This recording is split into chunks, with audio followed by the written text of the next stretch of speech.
I'm going to talk to you about subjective objectivity in underwriting. So, for the last 30 years, assessing the geographic risk for commercial property insurance risk was done in two ways. For vanilla risks, someone would do a proposal form and send it through to an underwriter, and an underwriter would assess from the postal code whether that was a high risk or low risk area in which the property fell. For the more complex risks, you'd have an assessor who would go out, and an assessor would physically go to that location and see whether it was on a hill, whether there was vegetation nearby, and that's how you would understand the risk of that property. So in both those scenarios, one key variable is a human. And if a person wasn't available, that assessment didn't get done quickly and the quote was slow. If the underwriter went on holiday, the quote was slow. Another problem we had in this was that humans have, as we learned this morning, have a few traits that are quite interesting.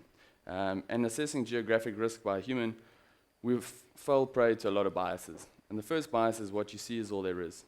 So on the work of Dan Kahneman, when your reference point is contained, your one reference point develops how you view geographic risk.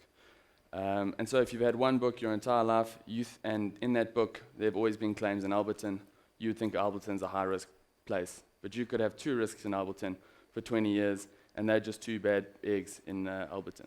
I mean, I wouldn't say you would want to insure things in Alberton, but then the other biases that we have with the availability heuristic. When you don't have a lot of information, you use the latest available information, and that's what would happen if you had a claim in Durban yesterday. All risks in Durban that day are going to be bad. And then lastly, you have the effect heuristic. If you have a really big claim in one area, you'll remember that claim, and then that claim will become your reference point as to how to underwrite that area. And why did this happen? So in insurance, there's an apprenticeship model of learning and underwriting, where underwriters learn particularly from their seniors, and those seniors will pass down how to underwrite certain areas through generations. And also there was a lack of available data.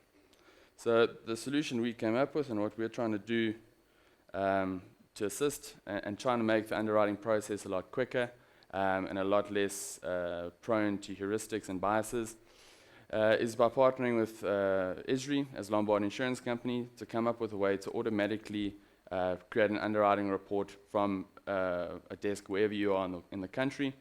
It automatically digitizes the information from first point, gets your longs and lats, and gives you a postal code. And then what it does is we've rated all the perils we have in a commercial property insurance policy. So on a commercial property insurance policy, you're exposed to fire, hail, lightning, flood, and crime, well, to name a few. And what we've done is we've created 100-meter hexagons, or polygons, some sort of shape.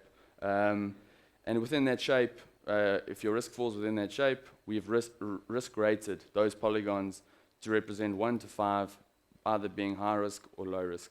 What this does is it aggregates the entire risk data set, and it creates a relative measure against different polygons to rate whether that's a high risk or a low risk. So what it does is it uses more data than an underwriter would ever have had access to give him a full view of the risk that he's about to take. And so this is still in development. Sean told me to say that, but hopefully we'll be able to start using it soon and to test it against risks we've already taken to see how effective that would be. But we're not trying to replace the underwriter in this scenario. So what we've designed in the back end of this is the ability to strategically change the risk rating of areas that we would like to pursue business in and areas where we feel like we need to grow. So if we feel like there is a raised crime rate in certain areas but we're willing to take that risk, the underwriter can make a call, and the underwriter can change the back end overall risk score that you get at the bottom there to reflect the strategy that we're trying to pursue while underwriting. Perfect. So that's me, guys. Thank you.